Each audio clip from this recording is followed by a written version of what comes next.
In this video, we're going to quickly understand what are the factors affecting India's climate. Now, generally speaking, I'm not just talking about India. There are 6 major components that controls the climate of any place. They are latitude, altitude, pressure and wind system, distance from the sea, ocean currents and relief features. Let's understand each one of them. The first one is latitude. Due to the curvature of the Earth, the amount of solar energy received varies depending on the latitude. That's why you'll see the temperature decreases as we go away from the equator towards the poles. This is the equatorial region, from Tropic of Cancer in the northern hemisphere to Tropic of Capricorn in the southern hemisphere. There's another name to it called as tropical zone or torrid zone. As we go further away, we have the temperate zone or the temperate region. This is the area lying in between Tropic of Cancer and Arctic Circle in the northern hemisphere, and in the southern hemisphere it is between Tropic of Capricorn and Antarctic Circle. Now this area has a pleasant climate. That's why you will find most of the tourist destinations in the world located at temperate regions. As we go even further away, we have the frigid zone. It's cold freezing out here. This area is in between the Arctic Circle and the North Pole in the northern hemisphere, and in the southern hemisphere it is between Antarctic Circle and South Pole. So these were all the latitudinal changes that affects the climate of a place. The second factor is altitude. Altitude means height. The more you go above the ground, that is from the surface of the earth to higher altitudes, the temperature decreases. Because the concentration of air molecules decreases, we also call it as thin air. That's why when you go to hill stations, it's cool out there. The third factor is pressure and wind system. By pressure we mean high and low pressure system. Always remember, air moves from high pressure to low pressure area. The best way to understand this, I have given this illustration before, so I'm going to use it again.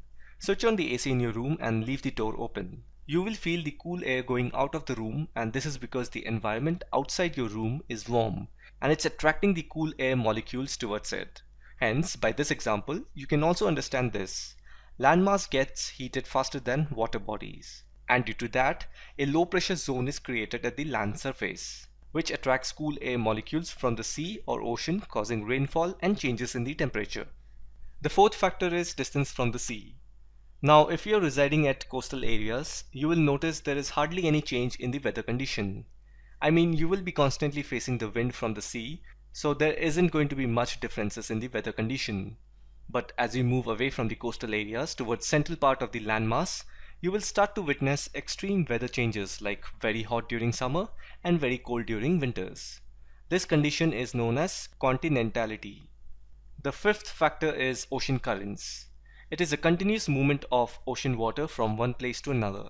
Ocean currents are created by wind, water temperature, salt content, and the gravitational pull of sun and the moon. Generally, there is 2 types of ocean currents, cold and warm currents.